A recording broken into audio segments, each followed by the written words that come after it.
Selamat datang di pembahasan soal-soal ujian pelatihan calon ahli K3 umum. Dalam video ini, kita akan mengupas studi kasus yang sering muncul dalam ujian, khususnya di part 1. Simak video ini sampai habis karena materinya sangat bermanfaat bagi para praktisi K3 dalam memahami konsep dan penyelesaian soal dengan lebih efektif. Dipersembahkan oleh Perusahaan Jasa Keselamatan dan Kesehatan Kerja, PT Lanto Masa Anugrah. Soal ujian studi kasus. PT Berdikari adalah sebuah pabrik otomotif yang berada di kawasan industri di Medan. Perusahaan ini beroperasi 3 shift dan memiliki karyawan sebanyak 750 orang, terdiri dari 550 laki-laki dan 200 perempuan. Gambaran kondisi K3 di perusahaan ini adalah sebagai berikut. A. Belum memiliki panitia pembina K3. B. Memiliki 3 orang ahli K3 umum yang telah mendapatkan surat keputusan penunjukan dari Kementerian Ketenagakerjaan Republik Indonesia.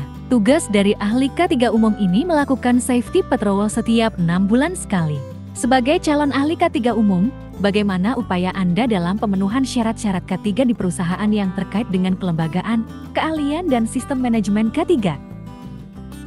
Jawaban A. Pemenuhan syarat-syarat K3 terkait kelembagaan. Untuk pemenuhan syarat K3 kelembagaan, PT Berdikari yang jumlah pekerjanya sebanyak 750 orang dan 3 shift harus menyediakan personil K3 yang kompeten, antara lain sebagai berikut.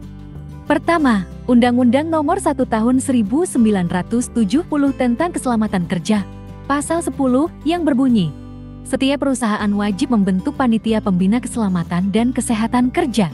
Kedua, Permenaker Nomor 4 Tahun 1987 tentang Panitia Pembina Keselamatan dan Kesehatan Kerja serta tata cara penunjukan ahli K3, Pasal 2 yang berbunyi.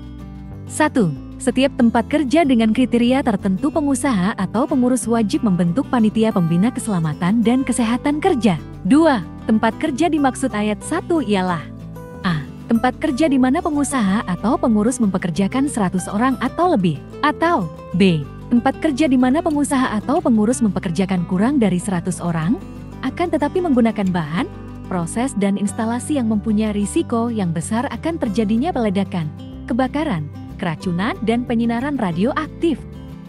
Ketiga, panitia pembina K3 harus terdiri dari unsur pengusaha dan wakil dari unsur pekerja dan susunannya terdiri dari ketua, sekretaris, dan anggota. B. Pemenuhan syarat-syarat K3 terkait keahlian K3.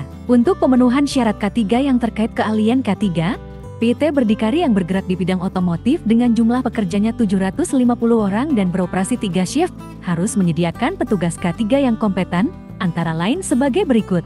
Ahli K3 umum, mengacu kepada Permenaker Nomor 2 Tahun 1992 tentang tata cara penunjukan, kewajiban dan wewenang ahli K3, Pasal 2 ayat 1 dan 2 mengamanahkan Menteri Tenaga Kerja atau pejabat yang ditunjuk berwenang menunjuk ahli K3 pada tempat kerja di mana pengurus yang mempekerjakan tenaga kerja lebih dari 100 orang. Jumlah ahli K3 umum di PT Berdikari sudah memadai karena sudah tersedia untuk setiap shift, namun tugasnya tidak cukup hanya melakukan safety patrol setiap 6 bulan, tetapi harus melakukan kewajiban dan wewenang secara menyeluruh sebagaimana diatur dalam Permenaker Nomor 2 Tahun 1992 dan sesuai dengan surat keputusan penunjukan dan kewenangan sebagai ahli K3 umum setiap harinya. Ahli K3 perusahaan diwajibkan memberikan laporan kepada Menteri minimal setiap 3 bulan. PT Berdikari masuk klasifikasi bahaya kebakaran sedang 2, lampiran 1 Kemenaker Nomor 186 Tahun 1999, maka diwajibkan menyediakan personel K3 penanggulangan kebakaran yang terdiri dari 1. Petugas peran kebakaran, minimal 2 orang untuk setiap 25 orang pekerja atau total kebutuhan 30 orang.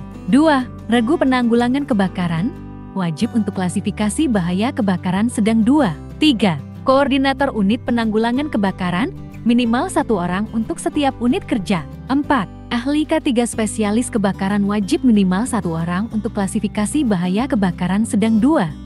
Mengacu kepada Permenaker Nomor 186 Tahun 1999 tentang unit penanggulangan kebakaran di tempat kerja, PT Berdikari dianggap memiliki potensi bahaya rendah, maka perusahaan diwajibkan menyediakan petugas P3K mengacu kepada Permenaker Trans Nomor 15 Tahun 2008 tentang petugas P3K di tempat kerja dengan ketentuan sebagai berikut. 1. harus tersedia pada setiap shift. 2. Jumlah petugas P3K. 1 orang untuk setiap 150 orang atau minimal kebutuhan sama dengan 5 orang. 3. Tersedia pada setiap lantai yang berbeda. 4. Tempat kerja dengan unit kerja berjarak 500 meter atau lebih sesuai jumlah pekerja atau buruh dan potensi bahaya di tempat kerja.